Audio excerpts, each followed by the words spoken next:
sikap hidup seseorang dibentuk oleh keyakinan yang dimilikinya. Sebagai muslim, keyakinan kita berpatri pada dua kalimat syahadat. Asyhadu an la ilaha illallah wa asyhadu anna Muhammadar Rasulullah. Kalimat ini membentuk perilaku kehidupan.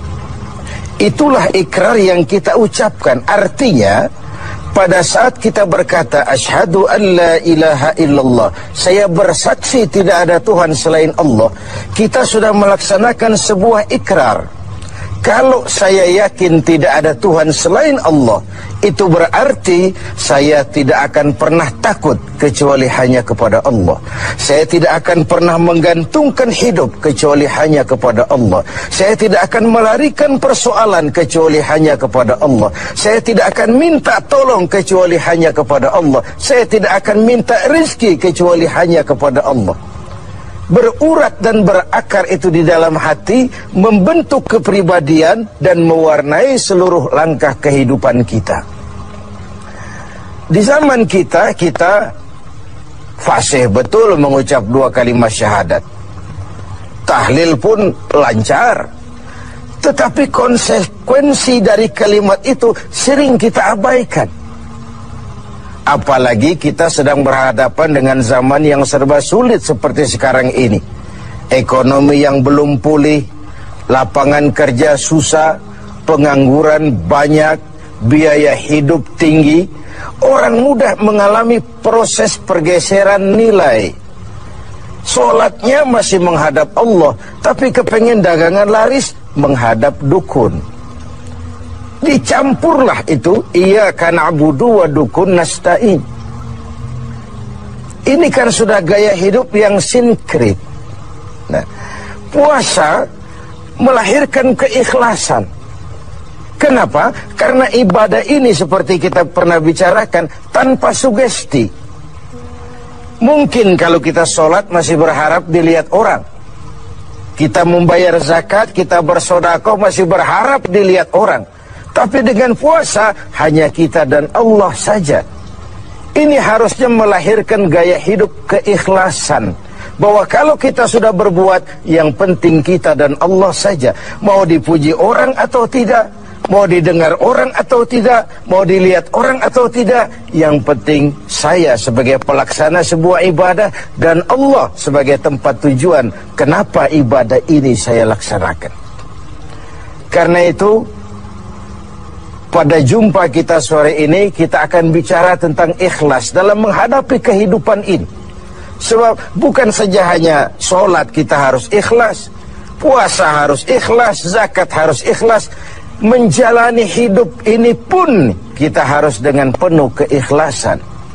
Kita tahu bahwa apa saja kalau sudah mulai kita gantungkan kepada yang selain Allah, bersiaplah untuk kecewa. Apa saja kalau sudah mulai kita gantungkan kepada yang selain Allah, bersiaplah untuk kecewa. Nah, ikhlas tentu bukan hal yang mudah dilaksanakan, walaupun sangat mudah untuk diucapkan. Tetapi inilah yang diperintahkan Allah kepada kita. Kalian wa ma umiru illa liya'budullaha mukhlisin. Kalian tidak diperintahkan kecuali hanya menjadi penyembah Allah yang penuh keikhlasan. Penyembah Allah yang berangkat dari semangat keikhlasan. Saya ingin mengungkap apa yang pernah disampaikan oleh Imam Al-Ghazali tentang keikhlasan ini. Beliau menyatakan, An-nas kulluhum mauta illa al-alimun, wal-alimuna niyamun illa al-amilun, wal-amiluna mughtarruna illa al-mukhlisun. Manusia, kata Al-Ghazali, pada dasarnya mati, kecuali orang yang berilmu. Orang yang berilmu walaupun dia hidup, tidur, kecuali yang mengamalkan ilmunya. Dan orang yang mengamalkan ilmunya, banyak yang tertipu, kecuali yang ikhlas di dalam mengamalkannya. Begitulah dalam kehidupan ini, manusia pada dasarnya mati, kecuali orang yang berilmu. Tidak banyak yang bisa dilakukan tanpa ilmu.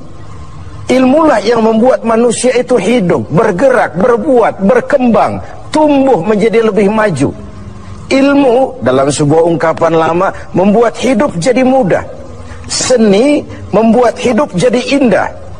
Dan agama membuat hidup jadi terarah. Dengan ilmu hidup jadi mudah. Apa yang hari ini terjadi di benua lain, hari ini juga kita tahu dari kamar kita. Dari kamar kita bahkan kita bisa ngobrol ke luar negeri. Itu kemudahan yang terjadi karena faktor ilmu. Dahulu tahun 50-an, orang kita kalau pergi haji ke Mekah 6 bulan.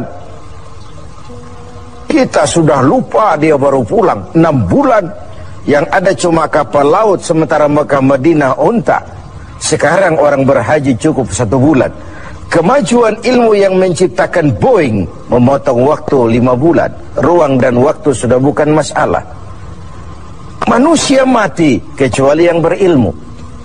Orang yang berilmu, walaupun dia hidup, tidur, kecuali yang mengamalkan ilmunya itu.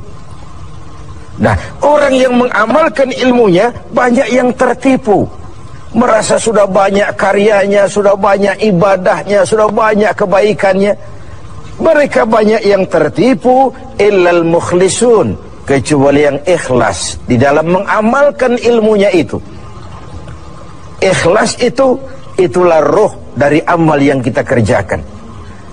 Amal tanpa ikhlas, jasad tanpa roh, mati nilai amal kita. Nah, dan iblis itu luar biasa. Sehingga Nabi katakan, iblis masuk ke tubuhmu, menggodamu melalui saluran darahmu. Persempit jalan masuk iblis ke tubuhmu. Sahabat bertanya, dengan apa ya Rasul? Dengan zikir dan lapar. Saya ingin mengulangi hadis ini. Iblis masuk ke tubuhmu, menggodamu melalui saluran darahmu. Persempit saluran masuk iblis ke tubuhmu. Dengan apa ya Rasul? Dengan zikir dan dengan lapar. Jadi ketika kita melaksanakan ibadah puasa ini, kita mempersempit ruang gerak iblis. Itu makna bahwa kalau datang Ramadan, diikat setan dan iblis itu. Siapa yang mengikat? Ya kita sendiri.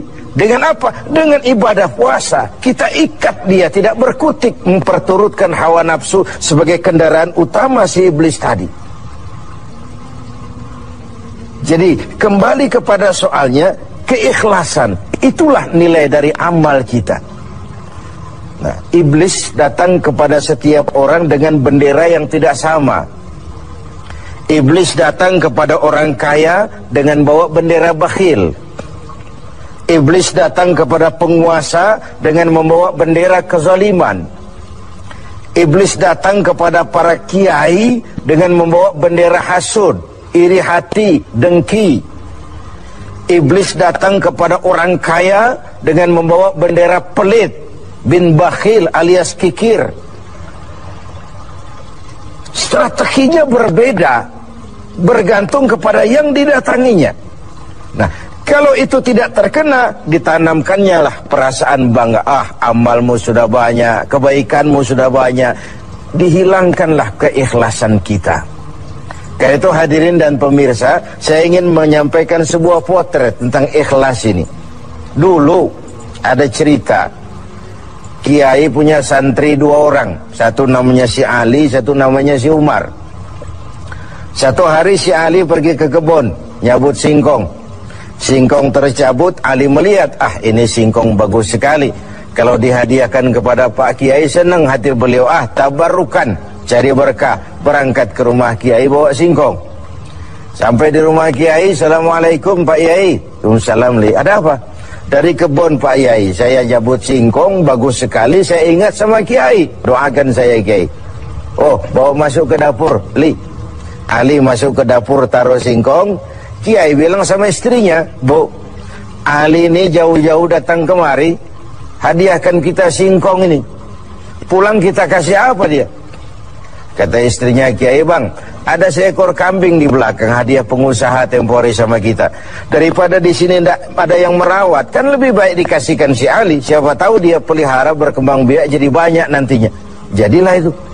Ali permisi mau pulang, kata Kiai, Li, saya hadiahkan kau seekor kambing. Peliharalah, mudah-mudahan membawa berkah.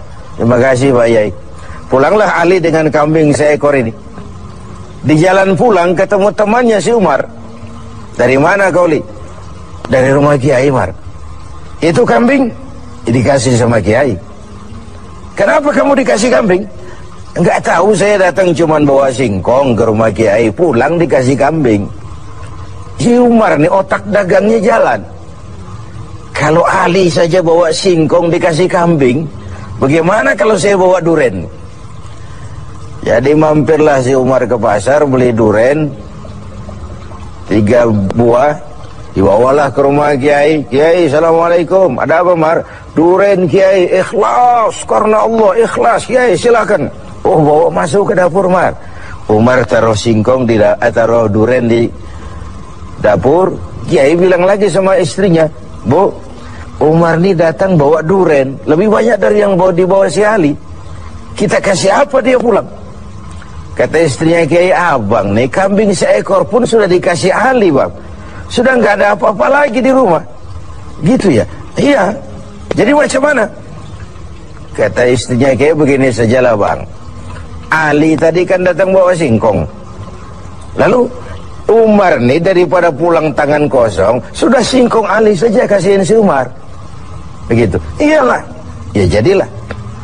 Umar permisi mau pamit pulang, kata Kiai, Mar, ada singkong, kamu bawa pulanglah, saya hadiahkan sama kamu, rebus, mudah-mudahan bawa berkah buat kamu. Pulanglah si Ali bawa singkong nih kan. Jadi ini sebuah potret betapa si Ali yang ikhlas bawa singkong dapat kambing. Umar nih yang punya target bawa duren 3, pulang dapat singkong. Nah, jadi ini sebuah cerita bahwa apa saja kalau sudah kita mulai bukan karena Allah, bersiaplah untuk kecewa.